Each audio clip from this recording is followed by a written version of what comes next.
नीता अपने कॉलेज की परीक्षा होने के बाद अपने गांव जाना चाहती थी, लेकिन उसके गांव जाने के लिए केवल एक ही ट्रेन थी। इसलिए उसने 2 महीने पहले ही टिकट के लिए आवेदन दे दिया था, लेकिन उसके टिकट का स्टेटस अभी तक वेटिंग लिस्ट ही था। अगले दिन उसका सफर शुरू होने वाला था, जिसके लिए उसने कुछ खाने पीने की सामग्री और रास्ते में पढ़ने के लिए एक नॉवल खरीदा, जिसका नाम था ट्रेन का भूत।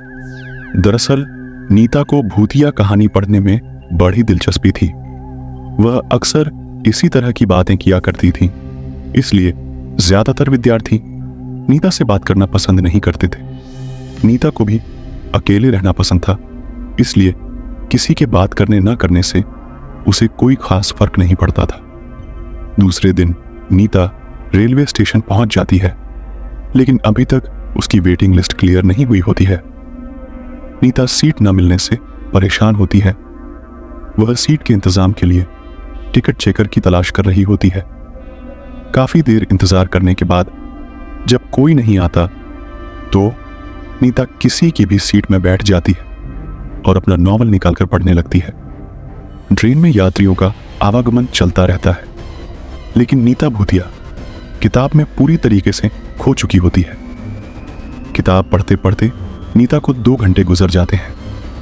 तभी ट्रेन में टिकट चेकर आता है और वह नीता से उसकी टिकट मांगता है। नीता अपनी टिकट दे देती है, लेकिन नीता का टिकट वेटिंग लिस्ट होता है। यह देखकर टिकट चेकर नीता से कहता है, क्या तुम सारी रात ऐसे ही बैठे बैठे सफर करोगे? तभी नीता कहती है, नहीं सर, 35 नंबर का बर्थ खाली होने वाला है और सुबह तक उसमें कोई नहीं आएगा। मैं उसी बर्थ में ही सो जाऊंगी। नीता की बात सुनकर टिकट चेकर को ताज्जुब होता है, क्योंकि यह जानकारी तो गुप्त है। फिर नीता को यह बात कैसे पता चली कि वह सीट खाली होने वाली है? टिकट चेकर सोच में ही पड़ा होता है कि अचानक नीता कहती है, सिर्फ 1200 रुपये के लिए किसी की जान लेना अच्छी बात नहीं है सर। और यह बात सुनते ही टिकट चेकर के चेहरे का रंग बदल जाता है। वह नीता की बात को अनसुना करके आगे की बर्थ में निकल जाता है।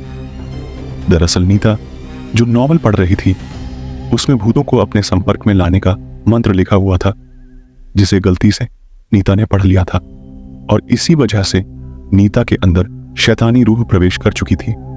नीता से मिलने के बाद टिकट चेकर बहुत घबरा चुका था।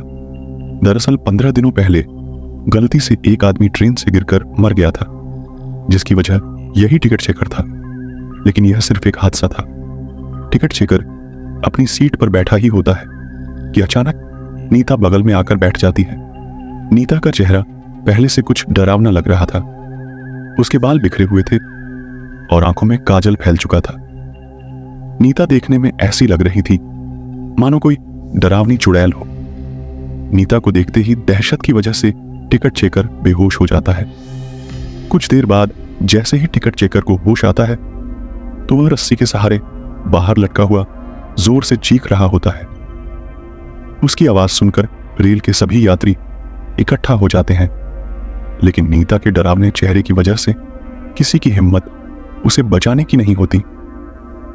यात्रियों के बीच में एक भिक्षु भी यात्रा कर रहे होते हैं। वह बहुत देर से आंख बंद करके अपने ध्यान में बैठे हुए होते हैं, लेकिन यात्रियों की चीख पुकार सुनकर उनका ध्यान भंग हो जाता है और वह क्रोधित हो जाते हैं।